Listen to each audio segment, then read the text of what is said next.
Hello guys, I am Bhupinder Singh, English teacher from SDS Public Senior Secondary School and Horizon Career Institute. Today I am going to teach you the second part of the chapter Memories of Childhood. We have discussed first part in the last video, and in this video we shall discuss second part of the chapter. We too are human beings.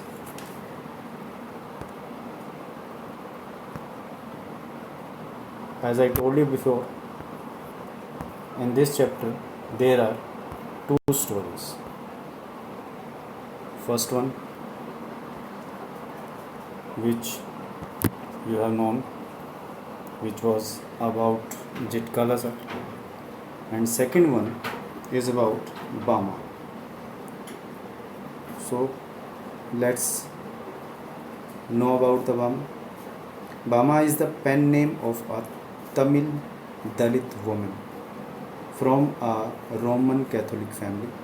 She has published three main works: an autobiography named Karukuku in 1992, a novel Sangati in 1994, and a collection of short stories Kisumbu Ka Karan in 1996. The following excerpt has been taken from Karuku. Karuku means palmyra leaves, which with their serrate edges on both sides are like double-edged swords, and by a fallacious pun, the Tamil word Karukku containing the word Karu, embryo or seed, means a bees, also means freshness and newness. It reminds us about the fresh thing. So let's start the chapter. We too are human being, written by Bama.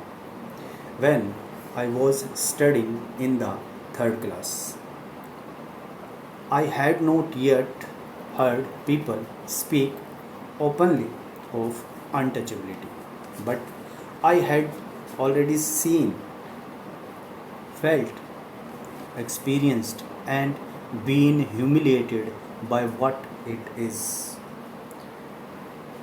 तो यहाँ पे जो author है, author and narrator both are same, and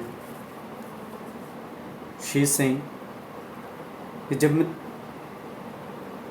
third class तीसरी कक्षा में पढ़ रही थी, मैंने किसी भी व्यक्ति को खुले रूप से अनटचेबिलिटी मीन्स अछूत या जिसको बोलते हैं अस्पर्शता के बारे में बोलते नहीं सुना था. इधर but I had already seen, felt, experienced, किंतु मैं पहले ही देख चुकी थी, महसूस कर चुकी थी और अनुभव कर चुकी थी. And been humiliated by what it is, और यहाँ तक कि इसके कारण अपमानित हो चुकी थी कि ये क्या था. I was walking home from school one day. So here she is going to describe an incident. I was walking home from school one day, an old bag hanging from my shoulder.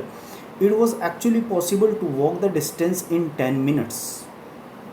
फिर मैं एक दिन school से अपना एक पुराना बस्ता अपने कंधों पर झुलाते हुए घर जा रही थी, और उस रास्ते को पैदल चलकर 10 मिनट में पार करना संभव था. फिर मुश्किल से उस रास्ते से घर पहुंचने में 10 ही मिनट लगने थे, but usually it would take me 30 minutes at the very last to reach home. लेकिन अक्सर फिर मुझे उस रास्ते से घर पहुंचने में 30 मिनट लग जाते थे. It would take me from half an hour to an hour to dawdle along, watching all the fun and games that were going on, all the entertaining novelties and oddities in the streets, the shops, and the bazaar. Correct. Dawdle along. Dawdle along means to move with all the things. मंडराना, इधर उधर घूमना. But it would take me from half an hour to an hour to dawdle along. करे इधर उधर घूमते हुए, समय नष्ट करते हुए सारे खेल और तमाशे जो वहाँ हो रहे थे. Watching all the fun and games that were going on, all the entertaining novelties and oddities. Novelties नवीनताएं and oddities विषमताएं, अजीब, strange in the streets, उन गलियों में. The shops and the बाजार, उन दुकानों और बाजार में जो सारी मनोरंजक नवीनताएं और पुरानी बातों को देखते हुए मुझे घर पहुंचने में कम से कम आधा घंटा लगता था. The performing monkey, the snake, which the snake charmer kept in its box and displayed from time to time. और आगे कहती है, तमाशा दिखाता हुआ बंदर सांप लिए हुए सपेरा जिसे वह एक पिटारी में रखता और समय समय पर दिखाता. The cyclist who had not got off his bike from 3 days and who kept pedaling as hard as he could from break of the day. The rupees note that were pinned onto his shirt to spur him on. Spur him on means to motivate. वो कहता cycle सवार जो 3 दिन से अपनी cycle से नीचे नहीं उतरा था और जो सुबह से ही जितनी तेज़ी से हो सकता था, जितना जोर वो लगा सकता था उस तेज़ी से पैडल वो मार रहा था. और रुपए का नोट जो उसकी कमीज पर, shirt to spur him on, जो पिंड ऑन था किससे, शर्ट से टंगा हुआ था. और वो उसे क्या करता था, उसे आगे बढ़ाने के लिए, यानी उसे हिम्मत देता था, उसे इंस्पायर करता था, उसे आगे बढ़ाने के लिए. The spinning wheels, the Mariatta temple, the huge bell hanging there, the pongal offerings being cooked in front of the temple. और वहाँ पे स्पिनिंग व्हील्स, चरखे, मारियाता मंदिर, the huge bell hanging there, और बड़ी बड़ी जो वहाँ घंटियाँ लटकी हुई थी. The Pongal offering being cooked in front of the temple, और पोंगल के लिए जो मंदिर के सामने पक रहा था. The dried fish stall by the statue of Gandhi, और गांधी की मूर्ति के साथ सूखी मछलियों की दुकान. द स्वीट स्टॉल, मिठाई की दुकान. The stall selling fried snacks, और वो दुकान जो तले हुए स्नैक्स बेचते थे, यानी तले हुए स्नैक्स की दुकान. And all the other shops next to each other, the street light always demonstrating how it could change from blue to violet. और एक दूसरे से आगे अन्य दुकानें, गली की लाइट जो हमेशा जलती रहती थी, और ये दिखाने के लिए कि वह नीले से बैंगनी कैसे होती थी, यानी ब्लू टू वायलेट, नीले रंग से और कैसे बैंगनी रंग में बदलती थी. The Narikuravan hunter gypsy with his wild lemur in cages selling needles, clay beads and instruments for cleaning out the ears. वो ये डिस्क्राइब कर रही कि वहाँ पे वो क्या क्या चीज़ें देखती थी, और वो आगे बताती कि एक नारिकुरुवन एक हंटर जिप्सी था, एक शिकारी भील जो अपने लंगूर को पिंजरे में बंद किए हुए था, और वहाँ कुछ लोग सुइयाँ बेचते हुए थे, मिट्टी के बीड्स, मिट्टी के मोती, मिट्टी के मन के, एंड मैल निकालने के औजार बेच रहे थे. Oh I could go on and on, oh मैं आगे और आगे जा सकती थी. Each thing would pull me to a standstill and not allow me to go any further. फिर प्रत्येक वस्तु मुझे जड़ बनने को मजबूर कर देती और आगे नहीं जाने देती थी. क्या ना, हर एक वर्ड जो वहाँ पे थिंग्स थी, that most of the things were tempted her. At times people from various political parties would arrive. और कहते कई बार क्या होता, विभिन्न राजनीतिक दलों के लोग वहाँ आ जाते. Put up a stage and harangue us through their mics. और वो क्या करते, वहाँ पे मंच तैयार करते, मंच बनाते और अपने माइकों से हमें भाषण देते, उग्र भाषण देते. Then there might be a street play or a puppet show or a magic show, no miracle stunt performance. और फिर वहाँ पर क्या होता, कोई नुक्कड़ नाटक होता या कठपुतली का नाटक होता, ना कोई जादू ना ही कोई करिश्मा या हैरत अंगेज कारनामे, मतलब एडवेंचर। और वहाँ पे जो स्टंट परफॉर्मेंस होती थी, हैरत अंगेज कारनामे होते थे, all this would happen from time to time, और ये सभी समय समय पर वहाँ चलता रहता था, होता रहता था। But almost certainly there would be some entertainment or other going on, किंतु फिर लगभग निश्चित रूप से वहाँ पर कोई ना कोई मनोरंजन चलता रहता था। तो वो 3rd क्लास स्टूडेंट है, इन चीज़ों के लिए वो टेम्प्टेड हो जाती थी। एक्चुअली होता क्या था, जब छोटे थे तो बच्चे सभी अक्सर ऐसे ही होता है कि बाज़ार से निकल रहे हैं, चीज़ों को देखते हैं, उनके लिए बहुत सी चीज़ें नहीं होती हैं, उनकी तरफ वो अट्रैक्ट होते हैं, वो उन्हें टेम्प्ट करती हैं, उनको ललचाती हैं, वो उन्हें जानने समझने के लिए वहाँ खड़े हो जाते हैं, देखते हैं। तो ऐसा ही कुछ बामा के साथ होता था, और जो रास्ता 10 मिनट में तय किया जा सकता था उसे वो आधा घंटा या 1 घंटा भी लग जाता था। Even otherwise there were the coffee clubs in the bazaar, अगर इन सब के अलावा वहाँ बाज़ार में कॉफ़ी क्लब थे। The way each waiter cooled the coffee, lifting a tumbler high up and pouring its contents into a tumbler held in his other hand, or the way some people sat in front of the shops chopping up onion. वह बैरा एक तरीके से काफ़ी ठंडी करते, एक पात्र को एक हाथ में ऊंचा पकड़कर और दूसरे हाथ के पात्रों से डालते रहते, या उस तरीके से कुछ लोग दुकानों के सामने बैठकर अनियन चॉप, अनियन मतलब प्याज काटते रहते। Their eyes turned elsewhere so that they would not smart, उनकी आंखें दूसरी ओर देखती रहती जिससे कि उनकी आंखों को पीड़ा ना हो ना। प्याज काटते हैं तो आंखों में पानी सा आता है, तो मतलब आंखों को दूसरी तरफ कर लेते हैं जिससे उनकी आंखों में वो लगे ना।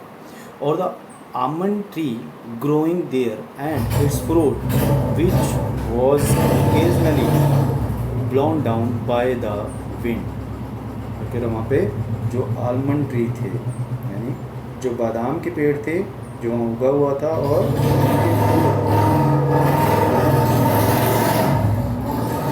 कभी कभार हवा के द्वारा नीचे गिरा दिए जाते। All these sides taken together would tether my legs. Tether means to tie up and stop me from going home. ये सभी दृश्य मेरे पैरों को बांध देते और मुझे घर जाने से रोक देते थे। And then, according to the season, there would be mango, cucumber, sugarcane, sweet potato, palm shoots, gram, palm syrup and palm fruit, guavas and jackfruit. तो कहते तब वह मौसम के अनुसार आम, ककड़ी, गन्ना, शकरकंदी, ताड़ की गिरी, चना, ताड़ का क्या बोलते हैं उसे, ताड़ सिरप, पाम सिरप, ताड़ का पेय पदार्थ, और ताड़ के फल अमरूद और जैक फ्रूट कटहल होते थे। Every day I would see people selling sweets and savory fried snacks, पायजाम, halwa, boiled tamarind seeds and iced lollies। फिर हर दिन मैं लोगों को मिठाई, तेल में पके हुए स्नैक्स, खीर, हलवा, उबले इमली के बीज और बर्फ़ की कुल्फियाँ खरीदते हुए देखती। Gazing at all this, one day I came to my street, my bag slung over my shoulder. इन सब को देखते हुए एक दिन मैं मेरी गली में आई, मेरा बस्ता मेरे कंधे पर झूल रहा था। At the opposite corner, though a threshing floor had been set up and the landlord watched the proceedings, seated on a piece of sacking spread over a stone ledge.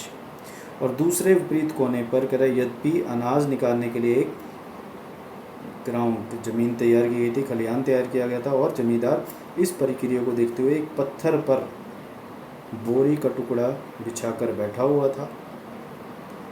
Our people were hard at work driving cattle in pairs. हमारे लोग काम में जुटे हुए थे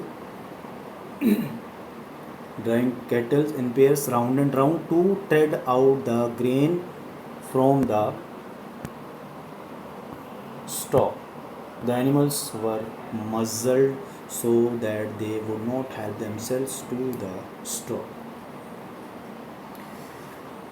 अगर हमारे लोग काम में जुटे हुए थे भूसे में से अनाज को निकालने के लिए। जोड़े में पशुओं को गोल गोल घुमा रहे थे। पशुओं के मुंह पर एक मज़ल अप कर दिया गया, मतलब उनके मुंह पर एक जाली बांध दी गई थी जिससे कि वो भूसे को खा ना सकें। The animals were muzzled so that they would not help themselves to the straw. I stood for a while there watching the fun. कहते मैं थोड़ी देर के लिए वहाँ इस खेल को आनंद लेते हुए देखती रही, खड़ी रही। Just then an elder of our street came along from the direction of the bazaar. और कहती कि तभी हमारी गली का एक बुजुर्ग बाजार की तरफ से आ रहा था। The manner in which he was walking along made me want to double up. Double up means to laugh. वो कह रहे कि जिस तरीके से जिस ढंग से वो चल रहा था उस ढंग ने मुझे हंसने पर मजबूर कर दिया। I wanted to shriek with laughter at the sight of such a big man carrying a small packet in that fashion. फिर मैं उस बूढ़े आदमी को देखकर हंसी चीखना चाहती थी जो एक छोटे से पैकेट को इस अजीब ढंग से ला रहा था। I guessed there was something like vadai or green banana bhaji in the packet because the wrapping paper was stained with oil. और आगे वो कहती है कि मैंने अनुमान लगाया कि लिफाफे में कुछ बड़ी या हरे केले की भाजी थी क्योंकि लपेटा गया कागज़ तेल से भीगा हुआ था, तेल से सना हुआ था। He came along holding out the packet by its string without touching it. I stood there thinking to myself, if he holds it like that, won't the package come undone and the vadais fall out? वह लिफाफे को बिना स्पर्श किए बिना छुए रस्सी से पकड़े हुआ था। मैं वहाँ मन में सोचती हुई खड़ी थी कि यदि वह इसे इस तरह से पकड़ता है तो क्या लिफाफा खुल नहीं जाएगा और बड़ी नीचे गिर नहीं जाएगी।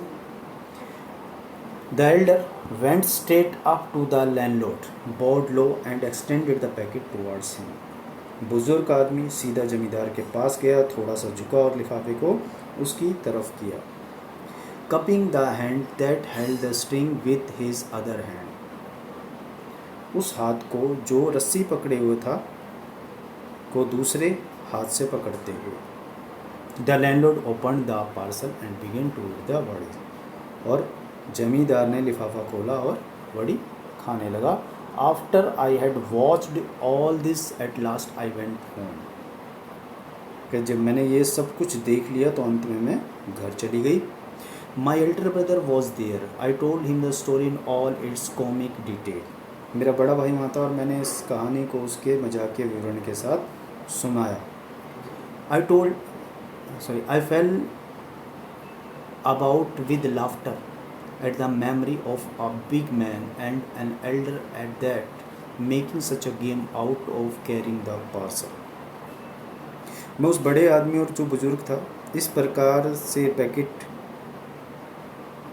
लेकर आने को याद करके हंसी से लोटपोट हो रही थी।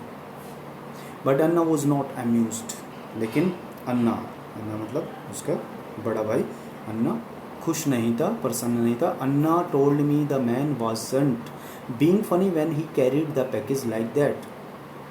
अन्ना ने मुझे बताया कि वह आदमी जो इस तरह से लिफाफा पकड़े हुए था, ये लिफाफा लेकर आया था, वो मजाकिया नहीं था। He said everybody believed that they were upper caste and therefore must not touch us. उसने कहा कि वैसा विश्वास करते थे कि वो उच्च जाति के हैं और इसलिए उन्हें हमारा स्पर्श नहीं करना चाहिए। That's why he had to carry the package by its string. और यदि ऐसा वे करते हैं तो वे दूषित हो जाएंगे। कह रहे अगर ऐसा वो करेंगे तो वो पॉल्यूट हो जाएंगे। That's why he had to carry the package by its string, और इसलिए उसने पैकेट को इसकी रस्सी से पकड़ा हुआ था, उस रस्सी से पकड़ के लाया था. When I heard this, I did not want to laugh anymore. जब मैंने ये सुना तो मैं अब और ज़्यादा हंसना नहीं चाहती थी.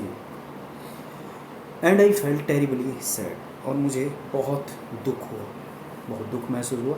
How could they believe that it was disgusting if one of us held that packet in his hands, even though the vadai had been wrapped first in a banana leaf and then parceled in paper. फिर वो ऐसा कैसे सोच सकते हैं कि यदि हम में से कोई उनको लिफाफे को अपने हाथ से सीधा पकड़ लेगा तो ये कोई डिस्गस्टिंग था, घृणित कार्य था.